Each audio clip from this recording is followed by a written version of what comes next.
Well, it's been NASCAR tradition for a very long time to start the racing season on the high banks of Daytona in February. Well, it's not February anymore, it's almost July, but that's okay because for the longest time it was July racing at Daytona that happened under the lights here on this 2.5-mile tri-oval. It's the beginning of the season for the Area League season, and this time it's a non-points event in the Gen 4 Cup cars in two 25-lap sprints. No points, all fun here at Daytona. Kyle Heyer joined by Finian DeCuna. Finian, welcome aboard. I'm hot off of Pikes Peak last weekend and firing right into the area season. But before we get to accumulating points across 17 rounds throughout most of the rest of the year, we get to have one night of racing where it's all for fun. Yeah, can't wait to see these guys get underway here for not only just another preseason race, but also beginning season 6 of the Area Racing League. These guys have put on fantastic shows season after season after season. We have a fantastic race lineup tonight. As you can see from the B-roll, this is not the wrong one. Normally we do the preseason shootout at the old version of Daytona, but now we're doing it here for this season at the newer version. Nice and flat for these drivers to work with. Should see some high speed and some high octane action. Yeah, it's going to be a lot of fun. It's relatively cool out there tonight as well. Almost 30 cars will be going racing here this evening. Qualifying is happening right now. We'll get down to the racetrack here in just a moment's time. And as we do that, we'll remind you that this is going to be, again, a non-points race. We've got our normal duels and setup for Daytona in a couple of weeks, and we'll kick the season off in the second week. I believe it's the second week of July. So this is what's going to happen tonight. No points, all fun. We'll head down to the racetrack here for qualifying, and there's a whole bunch of drivers here that we're familiar with, Finian, including Seth Knoll, the number 1. And he's going to be one of the first drivers out on course to make his qualifying run. Now, also, I should note, we got some new toys here. I've got some lights in the back row, which I'm pretty stoked about.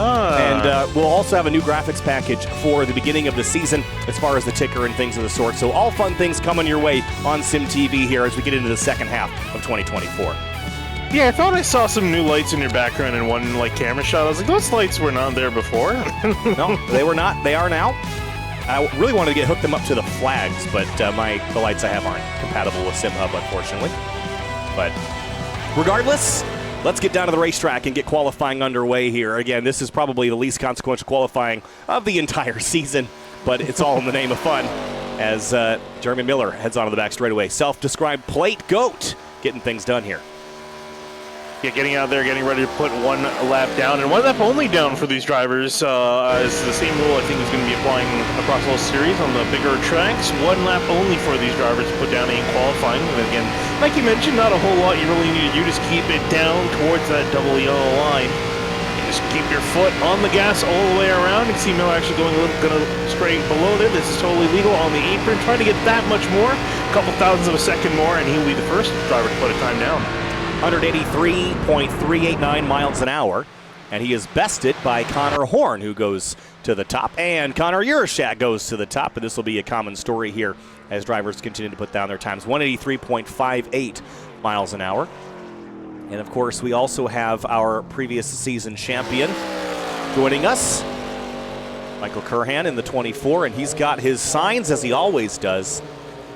And he says, I love the area season starting again like the Haktua girl loves her Pookie. Sure. Brain rot TikTok, baby. Gotta love it. Is that where that's from?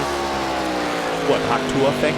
Yeah. Have you not been in the loop on that? I don't have TikTok. Oh, Finian. I'm become a boomer, slowly but surely. Okay, well, just... I refuse to download TikTok. I watch a lot of them, but yeah. not on my own app. I'll send you links after, because I don't know that it's... But, yeah. There's Travis Beckner. New livery on board this car. Again, this is the Gen 4 Cup car. We're not running the season in this machine in Season 6. This is just our fun night machine. So, a little bit different livery here. A couple notes that we should get out of the way as we continue to watch qualifying. There's... For segment 1, 25 laps. Segment 2, 25 laps. The payouts for first, second, and third in the first segment, $25, $15, and $10. And in segment 2, 60, 25, 15.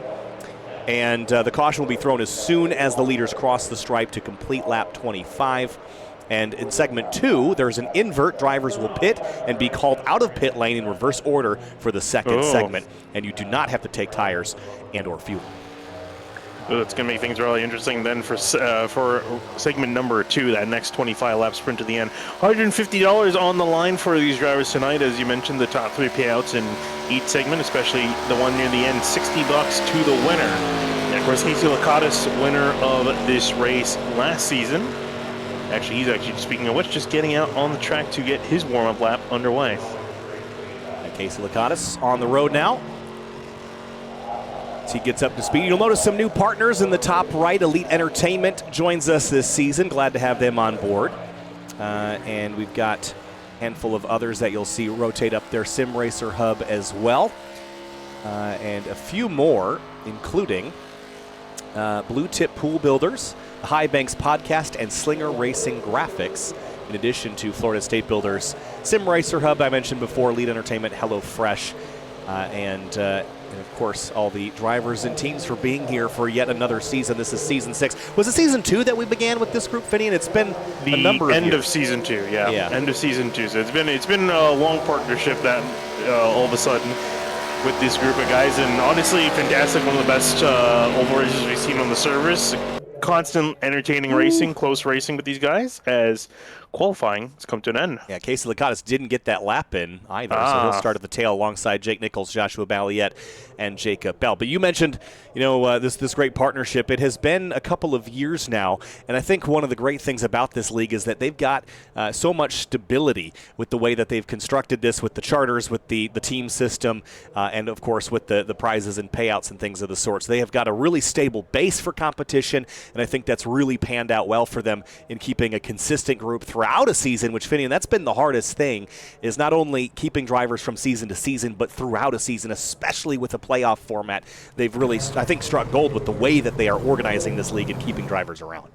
Yeah, and just shout out to the drivers as well for sticking it out for a majority of the season. Because, of course, there's no obligation, really, to stick around for majority of the season, right? It's not like they have a contract till the end of the season to run it out. But guys sticking it out, they're running, keeping the car counts high even towards the end of the season. We're still finishing off seasons with nearly 30 drivers in place. So, fantastic to see Justin Munsell there getting ready. A couple drivers getting ready in the warm-up session. Got a beer, and too. Having, a nice cold beer. Do not drink and drive, please. Unless you're in a simulator, by all means, then go hog wild. Yeah, not in real life, at least, but here in the sim, I wouldn't. Taking a little nappy. Wouldn't recommend it. There's JT Poole definitely taking his little nappy. Don't fall asleep behind the wheel either.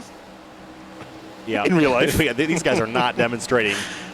At least Travis Beckner doesn't have the dome light on. All the parents told you never to have the dome light on, because it was illegal. Oh, yeah. Get thrown in jail for that. Connor Horn, he'll be joining us in the booth most races this season in season number 6. Finian will be joining you on occasion, and he'll be running some shows when I'm out at either Grid Life or SRO from here on out. And, of course, we've got Eric Wineland as well. So we have a couple minutes left here in the warm-up. And we'll remind you again that this is 2 25-lap segments. This is going to be a pretty quick race as opposed to what we've seen in the past, Finian. So expectations for tonight, is the aggression level going to be higher because of that midway payout, do you think? And how important is it just to get to the end? Would you rather just try to get to halfway and try to snag one of those payouts because the end obviously will be so challenging? And that's the fun part, right? Because it's like, well, do I want to set myself up better for the end of the race? Because 25 laps is not a whole lot of laps. So, and we have a decently sized field. I think we have almost 25 drivers set to take the green flag here. Do I want the money for that? At the halfway point, it's only $25 for winning after halfway. Or do I want to set myself up, lay back, start near the back, finish the first segment near the back, start near the front in segment 2, and go for those $60. So that's going to be the big trade-off. We're going to see some guys maybe feeling like they got a better chance near the end. They may just try to lay it out back and save their stuff for the end. Some drivers might feel like, oh, here's a chance I can get just a little bit of money towards that midway part. And I think we're going to see really a lot of these guys take it easy. The beginning of both these runs, and then pushing really hard near the end when that money's on the line. Well, race fans, be sure to subscribe to the Area iRacing Twitch channel. As a subscriber, you'll have Area iRacing emotes to use in the chat. You'll also earn double channel points as a subscriber that you can use to redeem for free merchandise, all at the price of just $5 a month. That's twitch.tv/Area iRacing. Make sure that you don't miss it. And race fans, make sure you also check out shop.areairacing.com for all the selections of champion hoodies, jackets, and sweatshirts before they're gone. Easier to shop, quicker to ship, better to wear. That's shop.areairacing.com. shop.areairacing.com. Some great merchandise we've seen out of that site, and I've wanted to get myself my own. Waiting for the right meme to come around before I'll drop some point on it, but I'm excited. Take a look at some of the cars and liveries we didn't get a lot of chance to look at during qualifying. There's Connor Horn in the 609 Motorsports car. Love the Monte Carlo on that. Justin Anasogak, he's always a threat when we come to these plate race tracks. And of course, John Hall. What a successful season the entire team had. Was it back in the Truck Series last year? Yeah.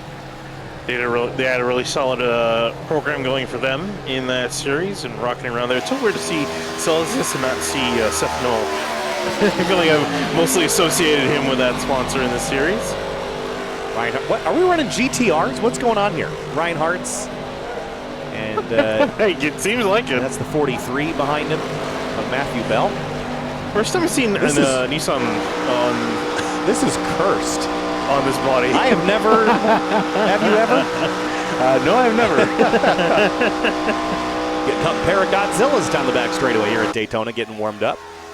Yeah, usually seen Toyota, Chevy, Ford, Dodge, Pontiac. Never seen Nissan on these cars. Yeah, well, we'll say very good implementation, as cursed as it is. Yeah, I mean, I've seen worse. Trust me. All right, well, practice, warm-up, qualifying, they're all complete. And we're going to head down to the racetrack here in just a moment's time to get our preseason shootout for Season 6 underway. And again, apologies if I sound a little off tonight. Again, I'm coming hot off the Pikes Peak International Hill Climb the other night, which, again, is one of the great world events. I'm so proud to be a part of that. But at altitude, it's a long, long day, and the flight back and the long days were not kind to me, so I'm going to be popping some lozenges to keep myself lubricated throughout the evening here. So bear with me if you can. And Finney, it's time to head down to the racetrack here in just a moment. It'll be about a 40-minute race, but you're going to have to tack some yellows onto that to see how it all pan out. Yeah, let's see how crazy it's going to get. I expect we may see guys play a little bit calm near the beginning parts of the race and then maybe get more chaotic near the end, especially now being on the more flat version, the newer version of Daytona compared to the Daytona 08 scan. Look at the weather here. 78 in the air, 80 degrees on the track. Nice and cool, partly cloudy skies. And, of course, it is moonlit right now. No sun to be had at this point. 28 cars we'll be taking to the grid here in a moment. We'll wait until they start to roll to run you through all of them. But, all right, well, let's look down a couple other drivers we haven't mentioned in the warm-up. Blaze McKinney in the 87. Nice Midwestern electric scheme on that car. Eric Weiland in the number 21, running the Dodge paint. Garrett Grant, the Chris Sports Cards number 5. Kevin Weishart joins us again. Cedric Hunter as well. We're waiting for Connor and Travis to grid before we turn them loose. Now, Seth Knoll is going to start on the pole this race here, Finian. He's a driver we always have to watch at these plate tracks. We mentioned that Jeremy Miller is also a driver to watch. He is going to roll off in 10th place. Who's the dark horse in this pack? Who's the dark horse? That's a big question. I would say maybe I'd say Casey Lakatos won this race last year. It came down to some fuel mileage and him just kind of working that to get to the end. And of course, if he pulled it off once, no saying that he can't pull it off again. Of course, near the back because he wasn't able to get a qualifying time in. But like we mentioned, probably the best place to not get a qualifying lap in is at this event. Yeah, non-points, just cash on the line here tonight. All the cars are gridded, and then, you know what that means. It's time for our one pace lap. And let's kick things off now with our starting lineup here. On the front row, as we mentioned before, pole sitter for this race, Seth Knoll in the number 1. James Scioli starts alongside him in the number 7, Finian. Car number 2 is going to be Connie Urshak in the number 12 machine next to him. JT Poole rolling off in 4th in the number 26. And in 5th place is Justin Munsell, making his return in the number 6 car. Mason Kane starts 6th in the 31. He's still looking for victory here in the Area Series. Connor Horn going to be lined up in 7th place in the number 42. Next to him, Travis Beckman in the number 28 in 8th. In 9th place, it's Brad Slaughter Jr. in the 81. And Jeremy Miller rolls off 10th in the number 30. Plate Goat, self-described in row 5. Michael Curran, the Area Cup Series champion, lined up in the 11th place position in the 24 car next to him. John Hall in the 03 lineup in 12th. Greg Mitchell starts 13th in the number 2. Justin Anasogak 14th in the number 88. Going back to 15th, it's going to be Cameron Hearn in the number 4. Next to him, Alan Owen in the 49 in 16th. In 17th, it's Blaze McKinney in the 87, and Eric Weiland starts in 18th in the 21. Garrett Grant is going to be lined up in the 5 in 19. Next to him, David Weishart in the 33, lined up in 20th. And 21st place, Cedric Hunter in the 13. Matthew Bell starts 22nd in the 43. Lined up in 23rd, it's going to be Ryan Hart's number 3. Next to him, Jake Nichols in the 73 in 24th. 25th place is going to be Joshua Balliet. And Casey Lakatos, your dark horse pick, starts 27th in the number 50. And moving on back, we have Jacob Bell lined up in 28th. And actually Connor Kresick, who's for some reason not showing up on the scoring, in the number 14 car lineup. He's actually in 28th. I think Bell's in 27. Okay, well, I had you pick the 50 as a dark horse. Who do you actually think is going to win so we can get on Michael Curhan's points board here early? Oh boy, oh boy. Oh, this is going to be a quick pick here. Let's see. I'm feeling Connor Horn in the 42. I'm going to take the pole sitter, Seth Knoll. I think he gets it done. He has been solid here at Daytona. Well, Season 6 is upon us here in the Area League. And it's time for the preseason shootout here at Daytona. Kyle Heyer alongside Finian DeCuna. Here we go up on the high banks, all for cash and no points. Green flag and we're racing at Daytona.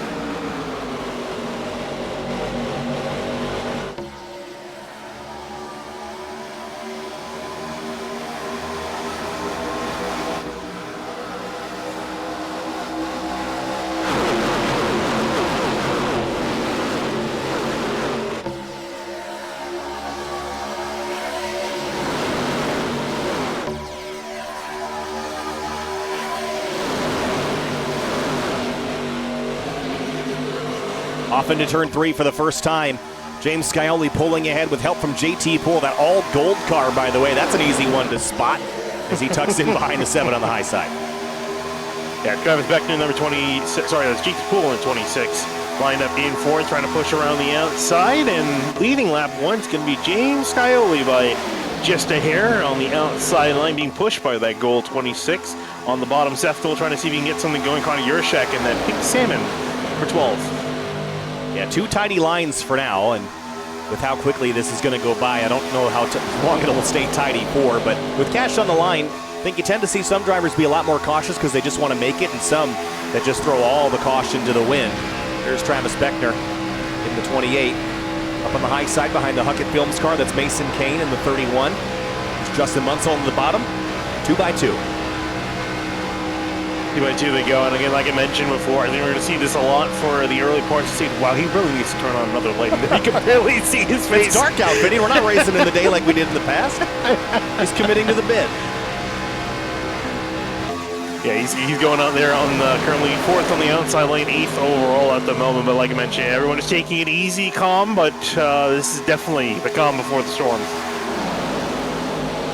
Down the Daytona super stretch. Challenges of this car are really just, you can't really bump draft like you can with the newer cars. The bumpers don't line up quite as easily. Connor Horn sitting behind Justin Munsell, and you have to lift. Don't really have much of a choice. Yeah, and we saw that a lot be a very big issue at the older version of Daytona. Guys are trying to push because it's so easy to get up to each other because the way the car was bouncing up and down, with the drivers losing speed and the guys in the draft were able to get more of an advantage, and everyone was kind of pushing and shoving and turning others around. But again, with this much smoother surface, it's a lot easier to maintain control of the car. And while we won't see some bumping now, you can bet that people are going to try to push, again, a little bit later on in these runs. So that's where we're going to see guys, when they start to get more comfortable, that's when they're going to get a little bit more pushy-shovey.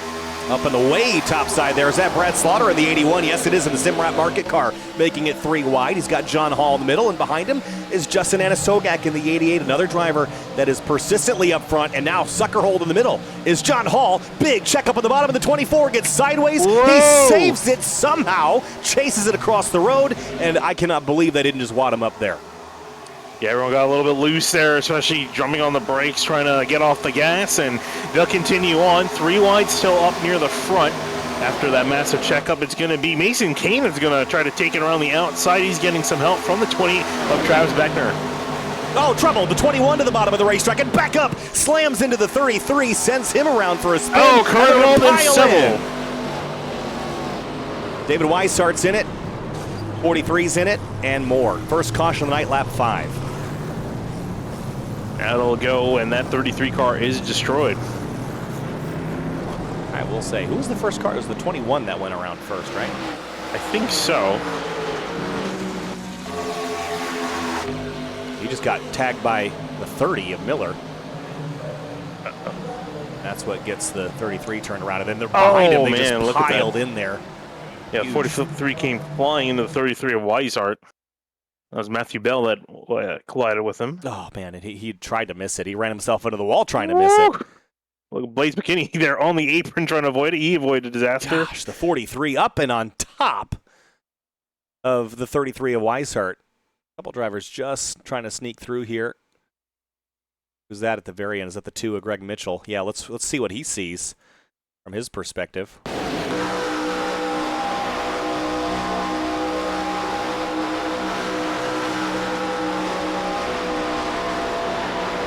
cars spinning up on the wall, gets in the back of the 24, and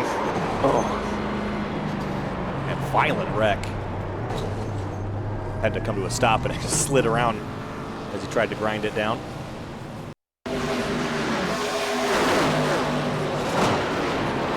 And things happen fast, don't they? Yeah, they do. So that all doing 200 miles an hour. That all started a little while after Michael Curhan's big moment. Yeah, let's take a look at that. This is almost the wreck. Well, there's a big checkup ahead of him, and he gets hit from behind by the number 2, interestingly enough. But where did that checkup start? If we go back and look at the front. You know, it was when they went initially 3 wide. Oh, the 12, yeah, right there. The 26 and the 12 got close, and that kind of creates that whole stack up. Yeah, the 2 hit the back of the 24, picked those real wheels up, like we mentioned. It was the reason why these guys are trying to avoid making bumper-to-bumper contact. So first caution of the night on lap number 750. On lap 5, rather. We're a couple laps into the yellow at this stage. Seth Knoll leads the way. Mason Kane second. Ryan Hartz is out. David Weishart is on pit lane, but that car is looking pretty secondhand. Yeah, I was going to say, I'd be surprised if he gets back out there. He's going to be a couple laps down, if anything. Well, I didn't talk to him about this beforehand, but I think, well, we've got a yellow. We might as well drag in Connor Horn and chat with him here real quick. Hey, Connor, you got a copy? Hi, yes, I do. I didn't talk to you about pulling you in, but I figured I would give it a go. Preseason shootout, cash is on the line. Things got pretty crazy there early on. 3 wide didn't last for too long. How is it out there? How does it feel? It feels gridlocked, these Gen 4 cars. It's so hard to garner a run. It's not like the next-gen car. Even Cup and Truck, or Xfinity and Truck, you can kind of get better runs. These are kind of gridlocked. They changed the physics so you can bump draft a little bit now. And they were very aggressive in practice with it. I feel like I'm comfortable with it. I don't know why the checkup happened in the 3. I think it caused a wreck behind me, but because I reacted late. But then there was another crash after that. But it's kind of hard to get runs, and I kind of got stuck on the bottom because I restarted there. I went 7th to 11th, and I'm still restarting on the bottom. So it's tough to gain a run. You really have to be the first one to the line to make it move. So I'm going to try to force my way up there somehow. Well, Connor, best of luck to you. We'll send you back down there to your teammate. Hopefully we'll talk to you later. Yes, sir. See you there. All right, Connor Horn, 11th at the moment. And we should be getting the 1 to green this time. But just to mention how quickly this race goes by, we're only a couple laps from halfway of that first segment. So if you get green flag laps, Finian, this is going to go by very fast. Yeah, it is definitely going to go by really fast. Before we go back to green, I just want to point out, if we can look at Connor Kreslik's car, because I think we missed him out when we're going through paint schemes. Very interesting paint scheme on that car. Oh, what is that? A Kia Stinger? It is a Kia Stinger. Yep. So but he's part of the same team. Yes. So they brought 2 Nissan GTRs and a Kia Stinger. One of these things is not like the other. Man, I had a Hyundai, some big Hyundai. What's the big Hyundai SUV? Oh, you're asking the wrong person. As a rental. Now, I stood in line. By the way, budget rental. Okay, so it was the only rental place that had cars left. I had to wait 3.5 hours once I got to the Denver airport and got to the place. 3.5 hours from when I got off the bus at the rental place to when I drove away in a car. I don't leave 1-star Karen reviews a lot, but I left a 1-star Karen review with photos. Remember when we were able to book a budget rental and then we got to the airport and they're like, yeah, we can't give you a car because you're under 25. Yeah, and you're like, well, what was the booking process then? You know how to take the reservation. but you know how to keep the reservation. Yeah, I was gonna say I paid for the car already. You took my money. Give me car. Oh boy. Well, anyway, that aside, these guys are going to be driving these things like Reynolds here, drive them like they stole them as they get back to the green flag condition here in just a moment's time. Lights are off atop the pace car. We're headed back underway. Calling it the pace car almost feels wrong. I've been doing road racing stuff for like the last 5 months consistently. Safety car. Yeah, now I'm back to oval stuff here again tonight. This is the first oval race we've called since the season finale of last season. Yeah, it's been a long time. Really, yeah, it's been like 2 months. I always get stoked because I kind of miss it. But here we go. Area preseason shootout, lap number 9. Seth Knoll, Mason Kane are on the front row, and here we go once more. Wait for the gantry to light up and the flag to go waving. We're back underway here at Daytona.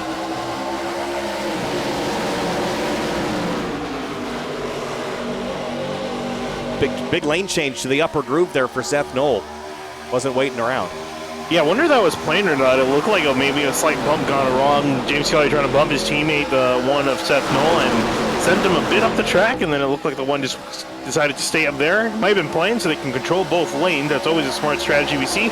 Although you can see Mason Kane not waiting for everyone. Doesn't want to sit behind the slower for a guy. He's going to make a third lane work on the outside with Connor Urashak. Yeah, this is making me nervous already. We're 3 abreast again into turn 3.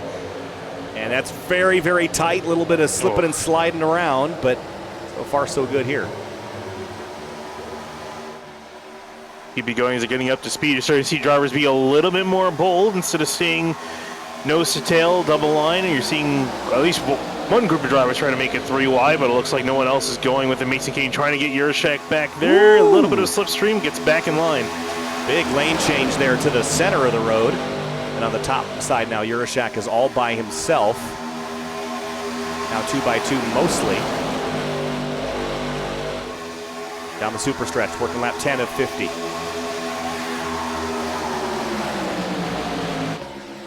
And one of these days that camera will work. I got lucky in the full you set get race. wrong. You get wrong most of the time with that one shot when it works. Oh, it works so well. Still 3 wide with the 26 of JT Poole in the center. He's got the 12 of Urashak to his outside. Big wiggle there by the 81 of Brad Slaughter as well. He doesn't look very comfortable where he's at. Still second. Yeah, I was just about to point that out as well. I looked, he just had a little bit of movement. The car looked very loose. Not sure just with the cars around him, reducing the amount of air going over the spoiler on that 81. Average speed's almost 200 miles an hour right now. That's fast in this car.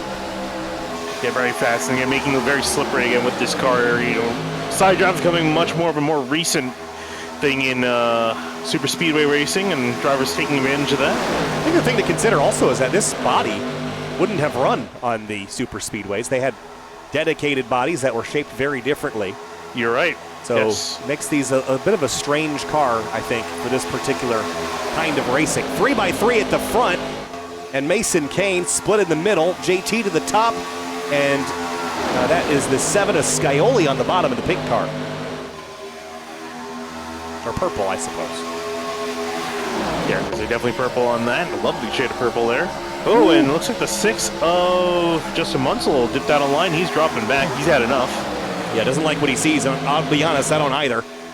3x3, 4 rows deep. That is a recipe for disaster this early in the race. They're doing it.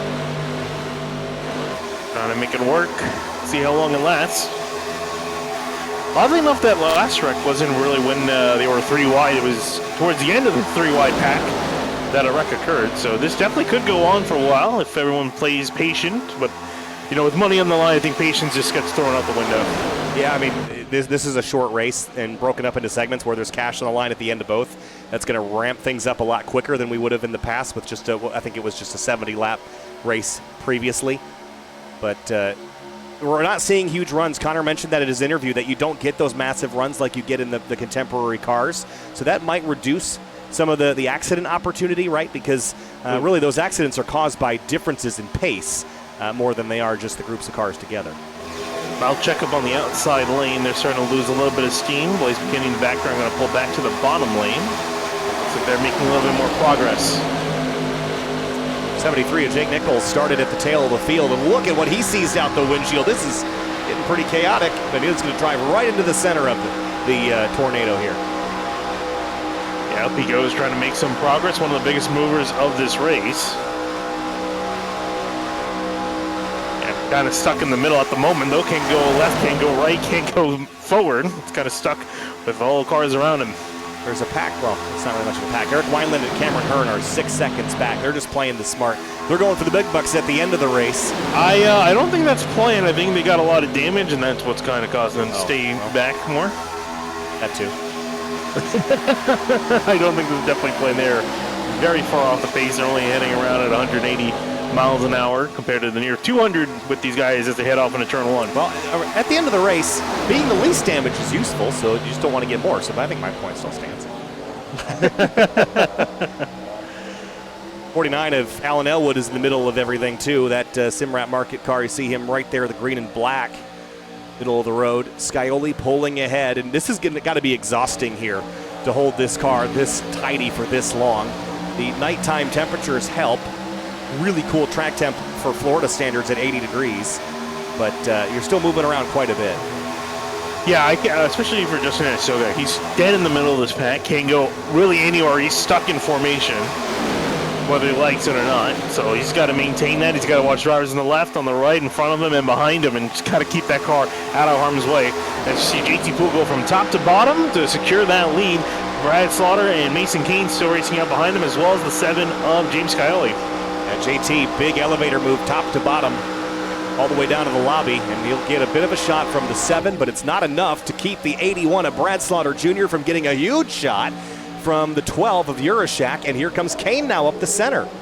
Yeah, I think Slaughter's trying to see if he can get enough of a shove to clear for the lead, but he couldn't quite get clear, and he's stuck in behind. I'll have to try again here and hopefully get a big shot from the 12, but looks like Urashak really good at giving pushes to drivers. He's pushed the 26 to the lead, they're trying to push the 81 to it.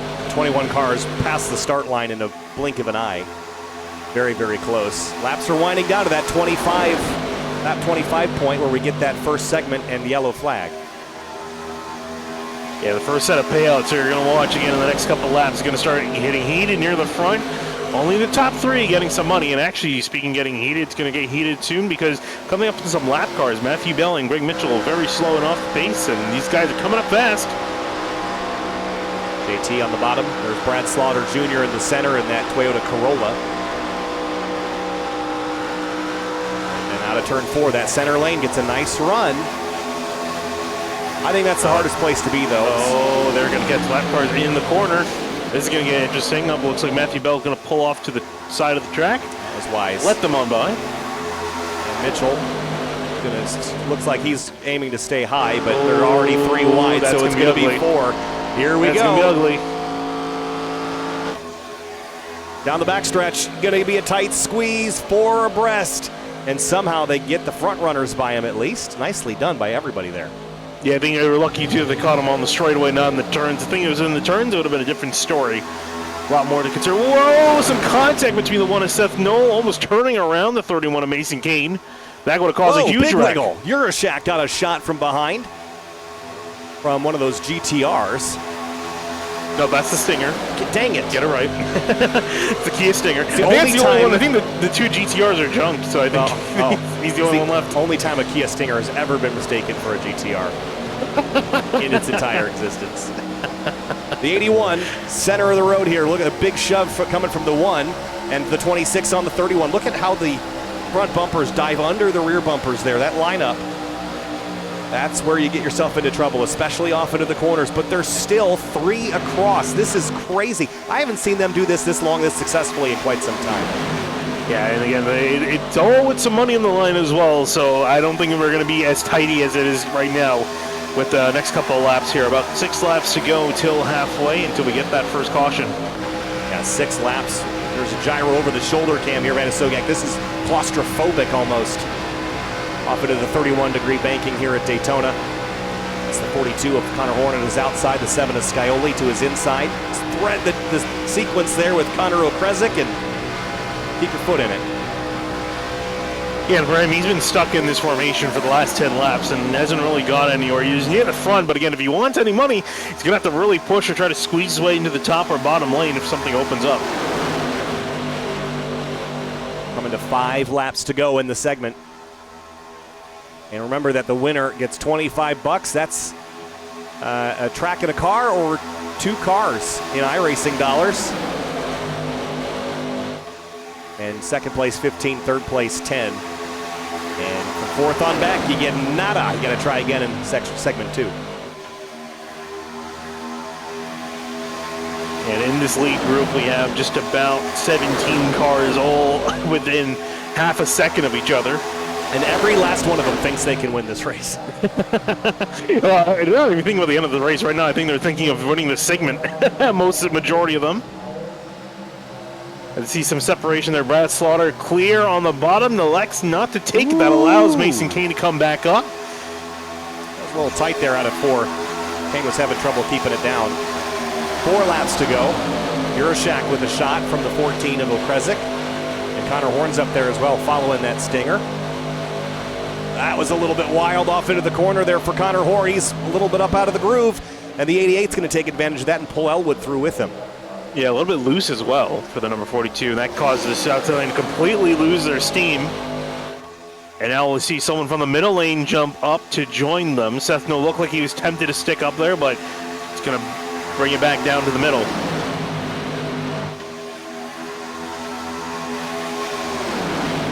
Through 3 and 4. Kane and Jurashak have been persistent up here at the front. 3 laps to go.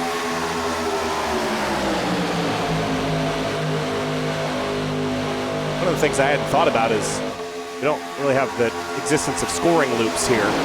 So when the yellow comes out, if it's close on who was in ahead, it might be an interesting discussion to see who gives. I mean, you can look at the standing tab. Oh, I guess you could look at the standing tab. Yeah, that'll do it. Yeah. Only lasts a lap, though, so you got to write those notes down fast, Jacob. I am speed. 81. Your Jurashak feels like he's speed right now, leading up against the 81. Slaughter giving him a shove, though, trying to push him more to the lead. Now, how much push can you take before you go around? 2 laps to go in the segment. Now, if you're Brad Slaughter, do you defend this 3rd place, or do you go for the win? That center lane has been a pretty good place to be. I'm not really upset with where Brad Slaughter is right there because you see the 12 pulled down. Now, if he can get a shove from the 1 of Seth Knoll, that would push him clear. So now the 12's going to move back up. The 81 gets into him. Oh, they're going to here crash. They go. They're going to all check up. There he goes. Jurashak around, and the big one at Daytona. And saw that from a straightaway away as it came out of turn 2.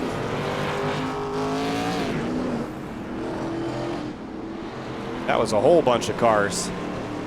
Mason Kane leads. We're coming to lap 25. I'd imagine that this is going to be treated as the segment end. So Kane, Poole, and Hall, in which case would be your prize winners. Kane 25, JT 15, and John Hall 10. Yeah, confirmation from race control. This will be the stage break. They were just too many cars. So let's back this up a bit more. So this starts really in the center of 1 and 2 because watch the 81. He's going to try to go to the outside of the 12. This is what I was talking about in the moment was if you get that big run and a push from the 1, you got to go for it here. Sees the gap open to the outside, tries to go there, gets to the back of the 12. The 12 comes to block, and then the 1 starts bouncing off of everybody, and that's where the 12 gets sent into the wall. And around the rest of them go. Not a lot of huge hits there. I see Alan Elwood got a piece, but I think mostly it was just a lot of sliding around. But here's Alan Elwood's perspective. Yeah, some collisions with the wall, a lot of cars looping around, but for the most part, fairly light hits. Right here, this one once, and then he's going to get a second one here. That was a decent hit.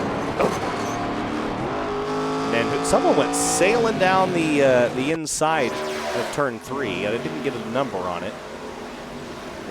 Valiette? No, there's Beckner in the 28. Look at this.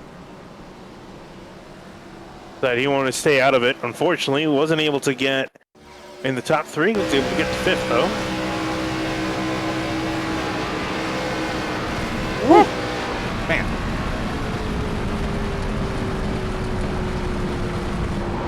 All right, so here's the interesting thing now is with this format, drivers are going to head to pit lane. And they can choose service. They don't have to take service. But they're going to be called out of pit lane in reverse order of when they come in. The reason why I think this is interesting is, there are cars that are out of the race, Weishart, Hartz, and potentially Alan Elwood, but there are others that are still running that are in pretty bad shape. And Mitchell's on the lead lap, so would they put him up front? This is the interesting part of this format. So I believe if they get, if they're on the lead lap, they will get the, they will get inverted.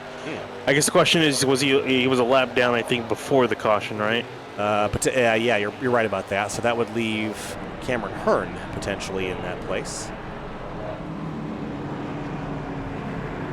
We will see.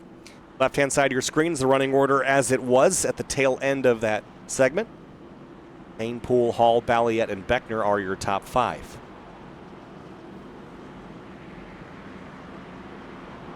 And it sounds like they're going to be coming down a pit lane this time by. And this is caution laps do not count, correct? What's that? Is this caution laps do not count? My timer is not counting down. It should be. Okay. I've never actually been in a session in iRacing that had that. Yeah, I was going to say, because we never did, we used to do some dirt races, but I think we did it before that was a feature. That feature is relatively recent in SimTV land. The last time we did dirt was like 2019, I think. Yeah, I think with the three-way guys, they had the Dirt Street Stock series. Maybe 2020 a little bit. But on to pit lane, let's see. And I think 50 laps, you probably do have to take fuel, I'd assume, right? Yeah, I would imagine you want to take some. I mean, you might as well, right? You're not coming out in you're being called out in a specific order, so. Okay, might as well take four in fuel.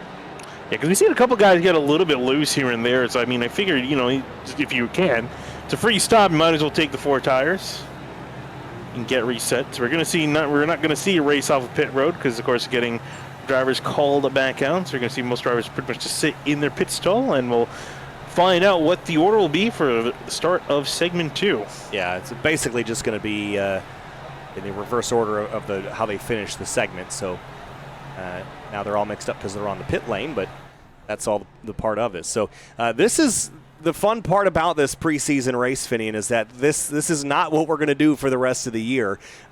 We get to play around with different rule sets and kind of see how things work. But what the great part about these preseason events is that everyone gets to have a lot of fun before they get into serious mode, because once Daytona hits and we do the Area 500, it is game time from there on out. With the competition that we've seen in the past couple of seasons, these drivers are really serious about how they race, and it's good to just get some of the nerves out, get the fun out of the way before you have to go to work.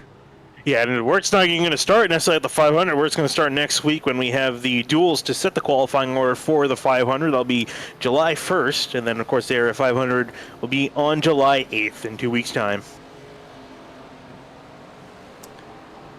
And we are now having the cars return to the racetrack. And Finian, you've probably got the chat on. Have you heard the releases? Yep, and they're lining up in order as they're running right now. Justin Munsell will be leading off. Then we got Jeremy Miller, Seth Knoll, Garrett Graham, Blaze McKinney, your top 5 as they continue to roll off the pit road. All right, so the segment is supposed to be about 25 laps, but of course, we're going to it'll be a few laps shorter than that because of the lap or two of catching the pace car and the outlap for the restart here. But Justin Munsell, Miller, Knoll, Grant, and McKinney, as you mentioned, your top 5. And the last handful of cars are being released off of pit lane. And we'll be going a lap down here, but they'll get that lap back to them. Alan Elwood is out. Matthew Bell is out. David Weishart is out. Ryan Hartz is out. All the other runners are still on the road. 2 yellows so far, one causing this segment break, the other very early on, involving the 33 of David Weishart and a handful of others. And we'll be doubling up here for the restart relatively shortly, and it'll be just over 20 laps to the end of this thing, Finian. So this invert kind of throws a wrench into things, doesn't it? I had the one of Seth Knoll pick, though, so I don't mind where he's at. Yeah, unfortunately for me, Connor Horton's in 17th, so a little bit more work for me, for him to do, for me. But I expect him to get near the front. But again, the big question is, can these drivers near the back get near the front? Because they have a lot of traffic to work through, and not a whole lot of laps on the board to do it. Yeah, it's going to be a pretty frantic run to the end here. I mean, every time we go to a plate track, we talk about, when is it go time? And typically that's, 10 to 15 laps before the end of the race. Well, this is going to be that as soon as we hit the green. So it is already going to be go time. And if we've learned anything about tonight, the aggression level is up. And Finian, you and I have always said that if you're aggressive goes around.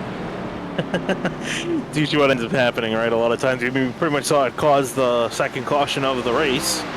Was driver being a little bit too aggressive, and then one getting looped around by another. Of course, Brad Slaughter and Conor Jurczak involved in that. Actually, Brad Slaughter went a lap down and seemed to get some repairs. I'm just wondering if he's going to get a lap back. Not too sure. That's going to be the big question mark. Well, he'll probably have time to get it, right? Because we haven't gotten one to green He'll have just time, yet. but I'm not sure if he's technically going to be allowed. It looks like he's going around the bottom. Maybe? Should get the one to green this time. We do not, actually. Oh, there it is. Wait a second. It looks like Seems he's like going to fall on the line, yeah. Yeah, so he's going to be a lap down. Which, not the end of the world. I think there's definitely a chance of a caution coming out before the end. So as long as he keeps it clean and tidy, he'll be the first car, and he's currently the only car allowed down. Here's a look at Justin Munsell, your race leader for the restart. What's his shirt say? Big NASCAR guy? I'd say so. I forgot that the Chicago Street Race is next weekend. Coming to my hometown. And sounds like there's some exciting things happening in Grid Life World as opposed to who might be here next week. So I'm very excited about that. I don't think I'm allowed to talk about it, but... NDA? Sort of. You got to be in the know, right? I mean, I guess. I guess so. I know things you don't know. All right, let's get them re-racked and race-stacked here for the restart. There's your running order after the invert. And this is going to be pretty interesting, I think, with about 21 laps to go for the restart. Who is going to have the racecraft and the ability to last through the chaos here at Daytona in the area preseason shootout. Season begins, I think it's July 8th. Is that right? If I had my calendar up. Yep, that's first points race, and then, of course, the duels next week on July 1st. So we're kicking off the center of the summer with Area Season 6 racing. Big thanks again to the new partners coming on board for this season, including Blue Tip Pool Builders and Sim Racer Hub and High Banks Podcast and Slinger Racing Graphics. Here we go. 21 laps to go here from Daytona. Justin Munsell's in command, and we're green again. A couple cars popping out of line early. Yeah, Munsell did not get going well at all, and it looks like Miller are going to take advantage of the situation. And we talked about, maybe taking advantage of the reset. I think Miller is definitely going to take advantage of it. Puts himself in the lead. We know he's good at plate racing. Again, we jokingly call him self-described the plate goat. We'll see what he can do here. He's going to be leading essentially till the end, unless someone can usurp him here. And I can already see in the middle lane, I think that's Garrett Grant trying to get a move on that middle lane to the front. Yeah, Garrett Grant in this number 5 started 19th place. Pretty far back in the pack, and now he's got a new lease on life here. Casey Lakatos, 27th, very deep in the field, second to last, and he's up in 4th. Trying to see if they can get something going there in that middle lane. Of course, on the top lane, they already got something going. There's the 7 of James Kelly, who was in the front for a majority of this race. He's getting a decent shove. That in behind him, that is John Hall, in the 0-3. Jake Nichols, we haven't really seen or heard much from him yet tonight, but now that the big bucks are about to get paid out, you can bet that he'll be in this picture. Maybe plate racing's not his strong suit, but how many times has he just showed up late? Did he win a race at Talladega a couple seasons ago? Just showed up out of nowhere. So. Yeah. Wouldn't be surprising, has won most things in this series. Of course, the big thing we're missing here tonight, Jake Matheson was not able to make it for the shootout. Definitely a big name missing. Dominated a majority of the Cup season. Whoa, man, you see Garrett Grant, how sideways he was out of 4? He was pushing that Chevy. Yeah, that's the big thing, too. These guys are going to be pushing a lot harder here, and it's going to get a little bit tighter, especially in the middle line. Got to be careful. Watch out for yourself. Whoa, big wiggle. Travis Beckner in the 28. Real sideways. And he's going to lose some momentum up there on the high side. JT Poole's going to split the difference there and head to the middle of the road. And we're 3x3 again. They're not holding back and not waiting around. Michael Curran back near the front. We saw him drop back quite early on after that lead the first wreck. Haven't really seen that 24 near the front of the field. Here is now in the middle, but nowhere for him to go. It's a giant roadblock near the front. Yeah, this is getting wild already. They're already stacked 3x3x3. All the way down this pack. In that green car. What a story he's been tonight. Kind of up and down, up and down. Started 17th. Down to as low as 19th and as high as 5th. Packed in behind one of the solar flare cars. That's the one of Seth Knoll. Seth's trying to make some progress on the bottom. He's third in line on that bottom. Is separated by Justin Munsell, who's the leader coming to this restart. Jeremy Miller leading that bottom lane. Garrett Grant leading the middle. And then the 7 of Sky leading the top. Through 3 and 4. There we go. Middle lane. Garrett Grant losing some steam as Miller pulls ahead. You mentioned earlier, and we've talked about it, how he describes himself as the plate goat. He's got enough confidence for the entire field. Look at the 6. He's got that whole right front folded in. It's not holding him back at all running P3 right now. Running P3, trying to push up more, and there will be James Scully taking the lead of this race. It's going to leave John Hall open on the top lane. Oh, watch that 7 and 5. Behind him. Gosh, that 7, when he came back across the nose of Garrett Grant, I thought he might get tagged there. It's a dangerous place to be. I mean, I would argue anywhere in this pack is a dangerous place to be, considering how stacked they are 3 wide. I found myself in a hornet's nest, and I'm trying not to get stung. I mean, if you manage not to get stung and leave the hornet's nest to the end, you'll get yourself some money. It's going to feel like an eternity. There's a big blink. I think for some drivers, it's going to cause a checkup. Yeah, that was the one of Seth Knoll that blinked out for a moment, and a couple cars kind of wagging the tail there as John Hall dropped. Where did he come from? Was he on the outside lane? They just traded spots. Might have been. He just appeared. He drops to the bottom. Watch that push. Center return 2. Everyone kind of dragging up the racetrack. James Scioli, he has been in the front camera shot the entire night. And how many laps has he led? 6. I mean, that's a decent amount considering how many laps you've run, especially at a track like this. And I guess the big thing to talk about, too, is the fact that he's got Solar Flare Racing colors, a new driver for that team this season. That is a stacked team. Jake Nichols, Seth Knoll, Tyler Nichols, and James Scully all on one team. Yeah, that is bad news for everybody else. But, man, won't matter so much at Daytona, will it? Except for the fact that you'll have some pretty stout teammates. It'll matter a lot more when we get a bit later in the year. John Hall comes up to cover the middle. Man, the Miller Racing crew was stout last year, weren't they, though? And speaking of which, another big name for Miller Racing departing. Now at Solid Rock Performance, Travis Beckner in the 28 machine. That'll be a fun story to follow all year long, as the silly season was pretty silly this year, I'd say, especially with Travis Beckner leaving a team that I thought was working pretty nicely. But trying some new things to see if they can improve their performance.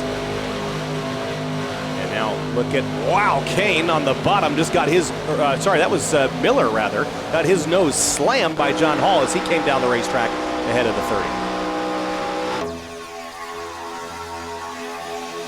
Who's up there? That's Travis Beckner creeping up the outside trying to find purchase up there. He almost tried 4. Yeah, I was going to say, maybe a little bit too early for 4 wide. We're the 42 of Connor Horn, by the way, all the way back in 22nd place, just biding his time.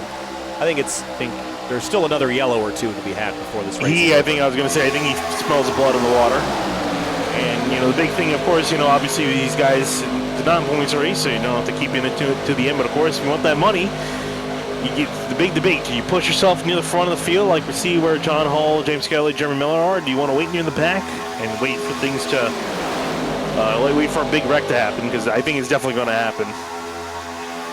Now the back stretch. Now the middle line has lost a lot of momentum, and so the 30 jumps in to fill the vacuum, and he's going to now pull even with the 0-3 of John Hall in the bottom, and Scioli even on top. 3x3 again. This is spectacular racing at the front here in the area. Preseason shootout. John Hall comes up to cover Miller. That was a dicey move. The dicey move is going to pay out, though, as he's going to be able to control at least the bottom 2 lanes. Wasn't able to clear the 7 of Scioli. He was trying to get a run up on that top side with his new teammate and the number 1 machine, Seth Knoll, trying to help him out. Look at Munsell, all the focus he's got. Trying to keep that 6 car on the bottom with assistance from Blaze McKinney in that green 87. And the 13 is Cedric Hunter. We haven't talked about him at all tonight. He started back in 21st, fell all the way back to 25th at one point, and here he is running as high as he's run all evening. Yeah, and he's had some spots of greatness in Season 5 of area, and he's now putting himself up near the front here again. Quiet driver will get himself up near the front and perform, and we'll see if he can last there up on that bottom lane, though. He's got Blaze McKinney and Munsell ahead of him, and I will say I'm impressed by Munsell because I thought he might have a little bit of trouble. He's had some damage to the right front of that car after the last caution. I was wondering if he's going to fall off a little bit, not be able to keep the speed up leading the back to green, but he's kept that car up there, and he's continuing now to lead here. Whoa, a lot of movement in the center there, the 5. Kind of digging that hole. Down the back stretch, John Hall leads, but it's by inches over Scioli and Munsell. Big separation out in the middle of the pack. It's kind of gone from that 3x3 wide up to now. There's a couple front view spots are 3 wide, and they backed out near the back part of the field. They're kind of reorganizing and reshuffling. Yeah, Scioli felt that outside momentum dying, and he dropped into the center, knowing that the outside wasn't going to go anywhere. But with a triumphant effort from Mason Kane and Seth Knoll, they pulled even again with the leaders. And it's 2 Toyotas leading the way now. How much longer will they be able to hold it for? Got a pack of hungry Fords in behind them. Oh, the 6-0-3 and the 31. Packed in there so tight. Yeah, they had a lap of breathing room, and now they're stacked back up again. Gosh, packed in there like a U-Haul with Beyonce's living room furniture. Into turn 3. Coming to 9 laps to go.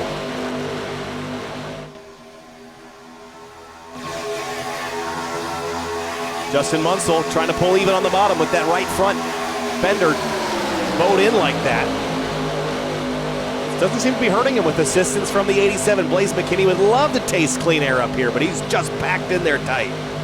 That's the worry, though, is right. It's not bothering him for now, but when people start getting pushing a little bit more aggressively towards the end of this race, oh man, that might be where he faces some problems.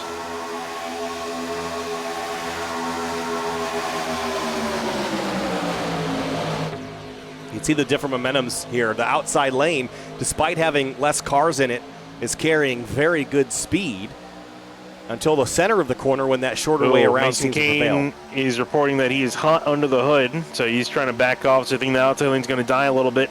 You see him trying to pull out a line just to get some sort of air to the radiator to cool it down and not try to lose up the momentum. He's continuing to push Seth Knoll. You see they're backing off a little bit. He's in a bit of a vacuum. I'm not really sure how you're going to solve this other than just slow down, right? Because there's not really any way to offset yourself laterally all that well. Behind him, a little bit of side by each, and crash. 73's in it. And Jake Nichols and Balliet have gone for a slide. Balliet into the inside wall. He's around, and caution will fly.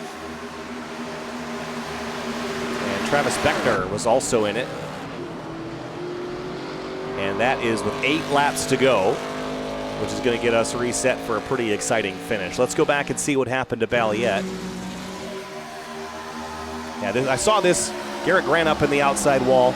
73 trying to shoot this gap. Right there, the 07 gets into the 5, and that's really what starts that whole thing. Yeah, I had a massive amount of neck to it on my end, at least from what I saw. Yeah, it looks pretty, this contact looks very explosive right there, bam. Yeah. Yep, and then you see Beckner get tagged.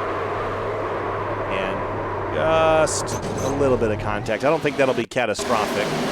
Here's Beckner.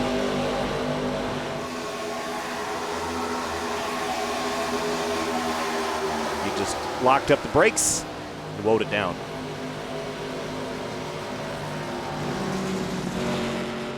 Yeah, that was a big break for Connor Horn. He actually lost the pack. I was just about to mention that before that wreck happened. So right back up there with them. And that'll also be big news for Brad Slaughter, who will be getting the free pass. Yeah, that's great for Brad because he was in a position where he had speed, but I got himself trapped a lap down and needed the yellow. I'm sure he would have appreciated it about 10 laps ago, so he'd have more time to do something with a lead lap position. But I'm sure he'll take it either way. John Hall leads, Scioli second, Munselt, Knoll, and Miller are your top 5 here in the area preseason shootout or season number 6. And if you're not subscribed here on SimTV, a full season of 3 different championships here in the area iRacing League will unfold here all the way until the tail end of the year. So make sure you hit that subscribe button and join us for all of the festivities. We've also got road racing that will return towards the fall. We've also got it happening right now with the Full Send Sim Spec Miata series that will head to Road America next week, just prior to our Tuesday events. And then they'll end their season in 2 weeks' time at Sebring, and those are always such fun to watch. But Brad Slaughter gets his free pass. And more to go when we get the restart, maybe? Yeah, so speaking of restarts, let's talk about one of the big changes coming into Season 6. We're elevating from 1 attempt at a green-white checker to 3. Yeah, and I don't mind that. I think, especially at these plate tracks, when we had, and short tracks to boot, we had a lot of instances where we just would end under yellow, right? And I think the 3 attempts, sometimes you'll use 2, but it's rare that you'd go through all 3. So I'm in support of that, just getting us some more green flag racing. That's going to add, I think, quite a bit to the strategy as well, right? Because now you got to account for not just 1 extra attempt at a green-white checker, and depending on how the race is going, you need to account for 3 attempts. Yeah, the fuel piece to that is very important. We've had a number of situations come down to fuel economy in the green-white checker. Brad Slaughter's going to throw on some Mr. Feelgoods here and head back out on the road. Before we get back underway here in the area preseason shootout. Season long, we've got a pretty fun schedule, but I think a lot of it is going to be fairly familiar. We start the season off in a couple of weeks, July 8th at Daytona. Then it's Texas, Pocono, Charlotte, Dover. And before we return to Sonoma, I don't think we've done a stock car race at Sonoma in quite some time. Then North Wilkesboro, Darlington, and then what I'm very excited about, the 9th race of the season, Montreal Finian. Yeah, Montreal is going to be really interesting. I don't think I've ever seen a stock car race there in the sim, from what I can recall. I think Fuel might have done one way back in the day. Oh, perhaps. I think you're right. You're right. But that was 2019, probably. And then Chicagoland, race 10, then Indianapolis, Talladega, Bristol, Michigan, Iowa, Kansas. We'll finish at Atlanta, which, but it's going to be the old Atlanta. I was going to say that's the big news there, the better version of Atlanta.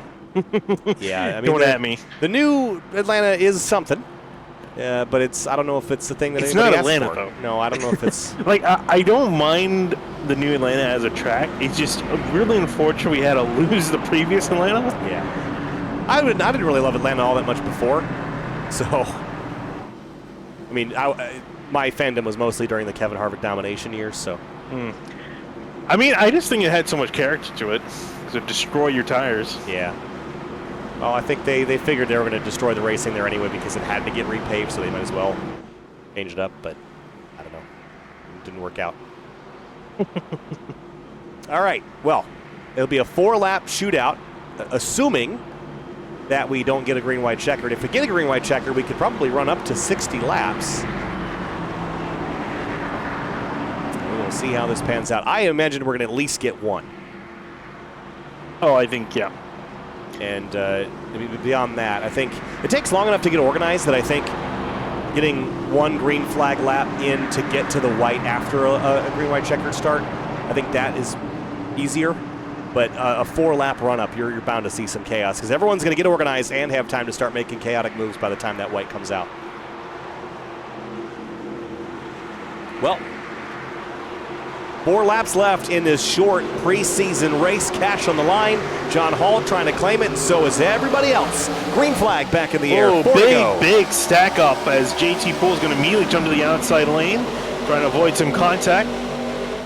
Big we'll runs. See if that'll stick, or if the admins are going to say something about that. Yeah, big runs from behind, too. Travis Beckner popped out of line All trying to jump up to the high side. Connor Urashak is there with them. They're going to be 3 wide by the time they get out of 2.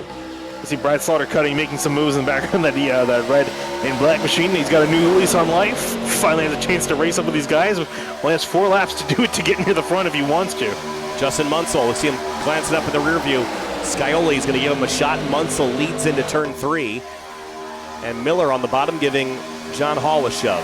3x3 for about 5th on back. The big questions, will this last? JT Poole trying to gain some steam, momentum back near the front. Up near the front, though, there's James Scioli jumping out of line. Seth Noel with the move behind him, going to leave Munsell to dry in the middle. 3 laps to go here at Daytona.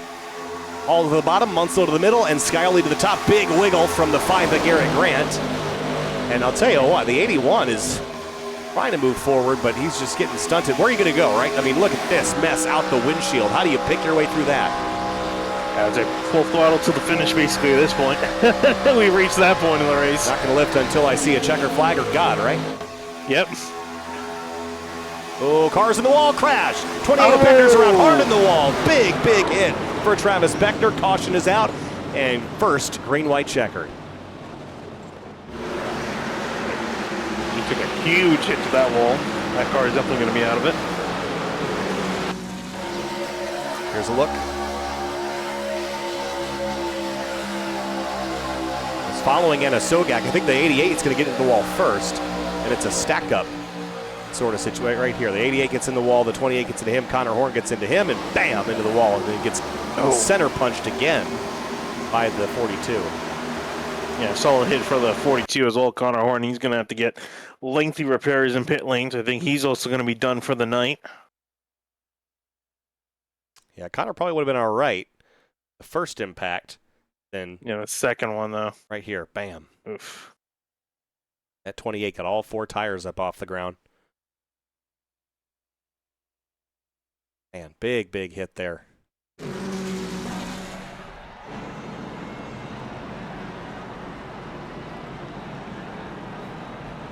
So, how many yellows is that tonight? 4. 39 green flag laps, though, in 49 that we've run so far, but not so bad. 24 lead changes, by the way, in 49 laps, about 1 every 2 laps. And that's only including the lead changes at the start-finish line. Yeah. We have had a lot more than that, haven't we? It definitely feels like it.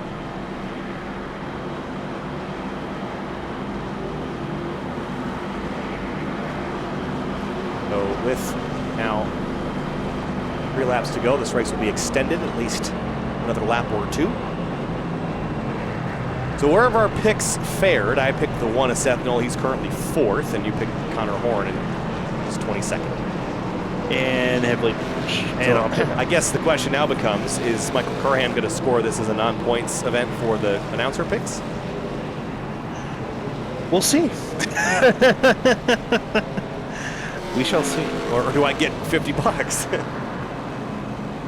$50? I deserve more. Are you I'm a one-man show, baby. No. All right, then, well. Oh, he just shut off his microphone. Oh, man. Well, I've been pleasantly surprised. I mean, this race went by pretty quickly. It's a good thing, too. Again, I mentioned I'd just come off of announcing the Pikes Peak Hill Climb last weekend and was feeling pretty under the weather today. And I've got my... How high up is Pikes Peak again? Well, the peak is 14,115. And I was at about 9,300 most of the weekend. But it was the airplane that got me. I had some general head congestion, and then my right ear never fully popped, and then I got stuffy. And yeah, it's been a tough day. But we're almost through with this one. That wall was extremely white. Like glowing. Michael Curran says no points for the driver means no points for the commentators. And to that I say, Michael, you make the rules, you can make it whatever you want, and the rule maker will make whatever rule he's bribed to make. So, if I've learned anything in my 26 years of existence.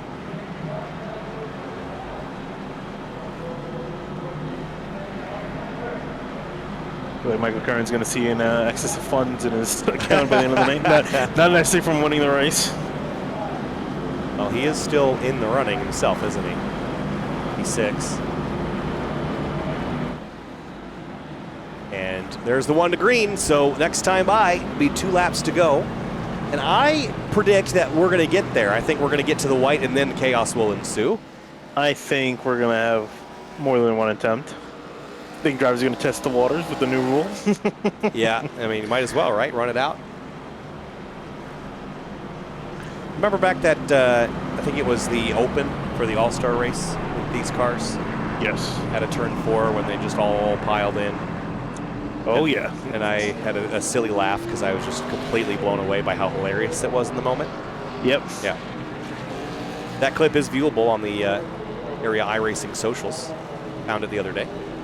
And re-entertained myself. Curhan says he does accept Venmo.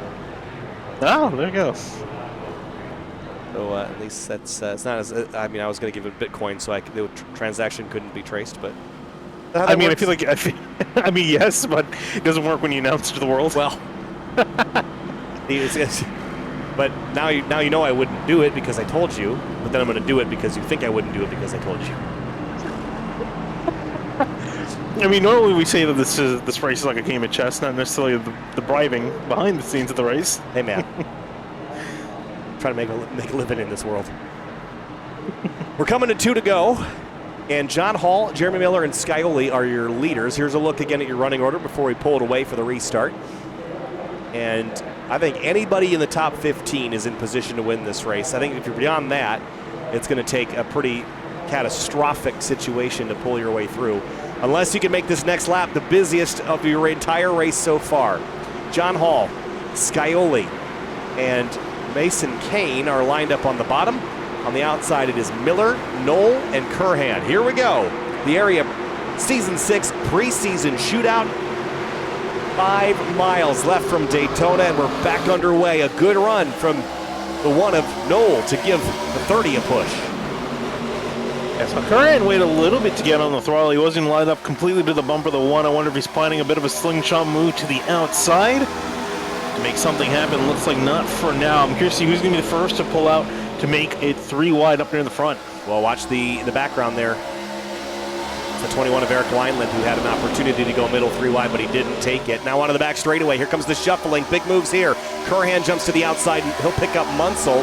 Blaze McKinney's got nowhere to go but center. And he's all by himself trying to forge his way through the middle. Well, let's see, do we make it back to the stripe through turns 3 and 4 right now? Munsell backing off. He's going to fall behind Blaze McKinney. Michael Curran on that outside looking to potentially make it 3 wide. He's going to make a look. Here they come to the line. Here we go. White flag. 1 more lap to go. The area Season 6 preseason shootout. Miller side by side with Hall for the lead. Can the plate go take down the 0-3?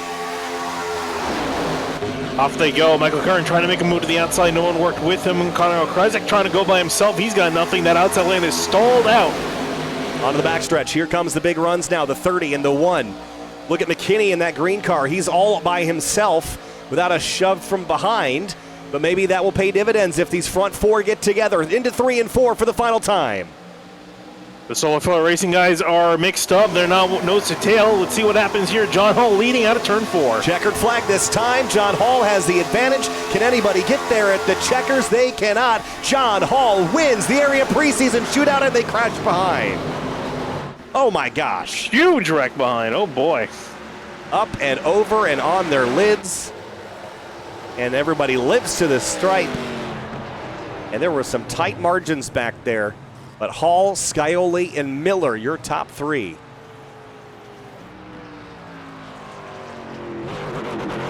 Wow. That was something, wasn't it? Let's have a look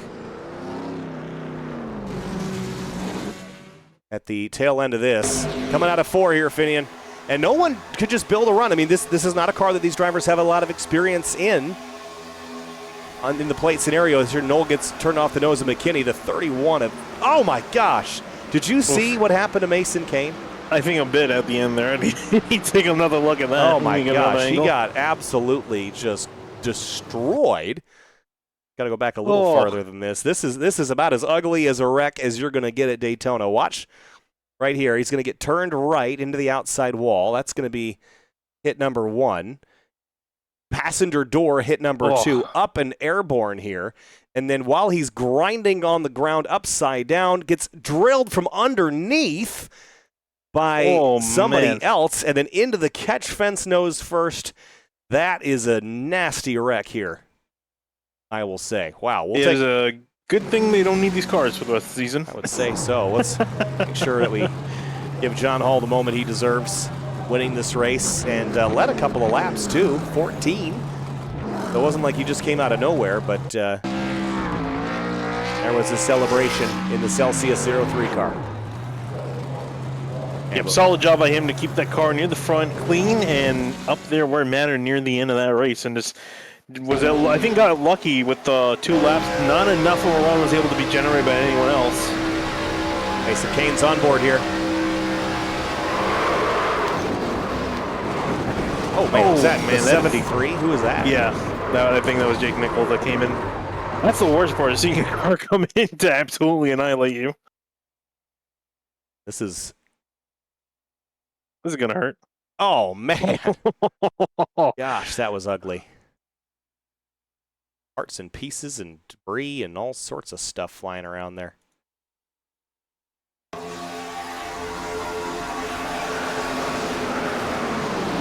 Oh, the 88 got tripped up and over. He went for a pirouette. All sorts of crazy moments there. But with that, let's have a chat with the drivers who were successful here tonight. And the first driver to take home some cash is going to be Jeremy Miller. Self-described plate goat comes home in third, Jeremy. It was wild out there at the end, a green-white checkered, and pretty close, 95 thousandths away from winning. What'd you need? Yeah, I mean, really just wide open. Obviously, it was last 2 laps in both lanes. Nobody's going to have to worry about any engine temps or anything in a green-white checkered like that. So I knew the inside was going to have a bit of an advantage because they're just going to have the shorter way around the track and nobody's going to be coming off of each other's bumpers. I leaned on the 7's door a little bit, but I'm not trying to wreck them or anything. It's going to only do so much. Just didn't get the runs to go my way there at the end. Well, preseason shootout, right? No points on the line. Really, this is just for fun. But when you look at the season up ahead, is there anything that you can take away from this as far as the drivers around you, or is this really just on its own island of action before we kick the season off?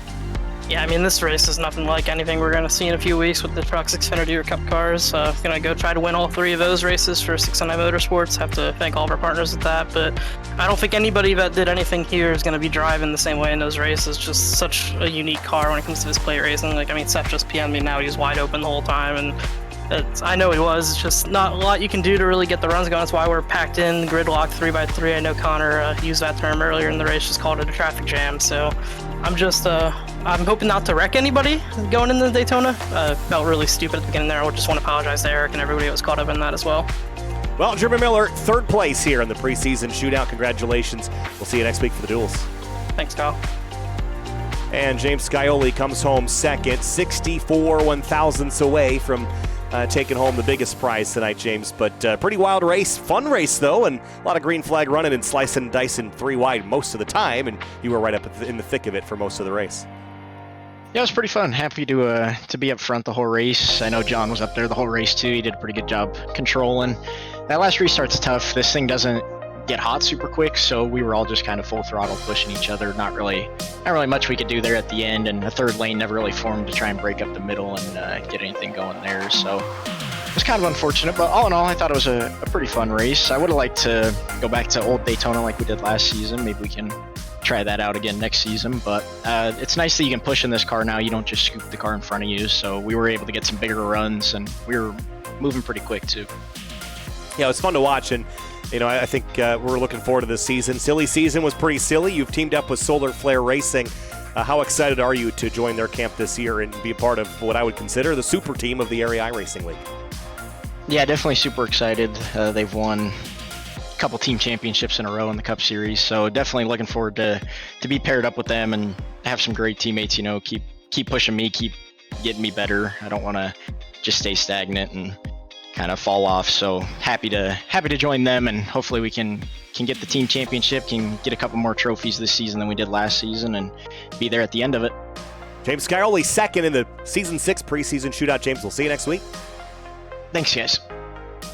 John Hall is the winner. He takes home the biggest prize tonight, $60 for a segment 2 win. John, congratulations. And honestly, we were surprised. We didn't really see any big runs there at the end, not anything that was big enough to take away your win. How'd you hang on there, coming back to the checkers with an angry field behind you?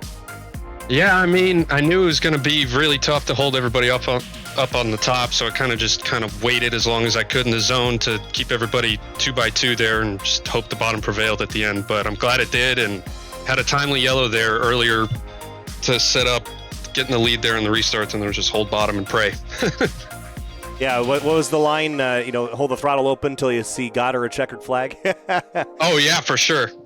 Yeah, what a blast. John, congratulations on this. I know it's going to be a short-lived celebration because the points-paying races are coming up pretty quick, and of course we've got our 3 different series starting up in a couple of weeks' time. We want to wish you congratulations, and thanks for talking to us tonight. No, yeah, thank you guys very much. Hoping to keep the Daytona streak alive from last season in the trucks, so it was a good start. Ready to get going. Thanks so much, John. Congratulations, and we'll see you next time. Thanks, guys. And with that is our top 3 finishers here, Finney. And what a great race that was tonight. Great way to start the season off with some pretty exciting action here from Daytona. But this is our speed weeks, of course. We're going to have the duels next week that will set the starting lineup for our Area 500 in our 6th season of racing. Lots of exciting things to share and hopefully some shiny new things to play with here on the broadcast. Finney, and final thoughts. Yeah, can't wait to get the season underway. Again, some excellent racing from these drivers as always. And then again, duels kicking off next week on July 1st and then July 8th, the first round of the Area Cup Series, the Area 500. Can't wait to see these guys get underway. New teams, some new drivers on the list. I've seen a couple drivers joining the series and some familiar names for people on Sim TV. So we'll be sticking to that in the next couple weeks. Very excited to see it all happen right here on Sim TV. Next week, the Daytona Duels for the Season 6 of the Area iRacing Series. Thanks so much, and we'll see you next time.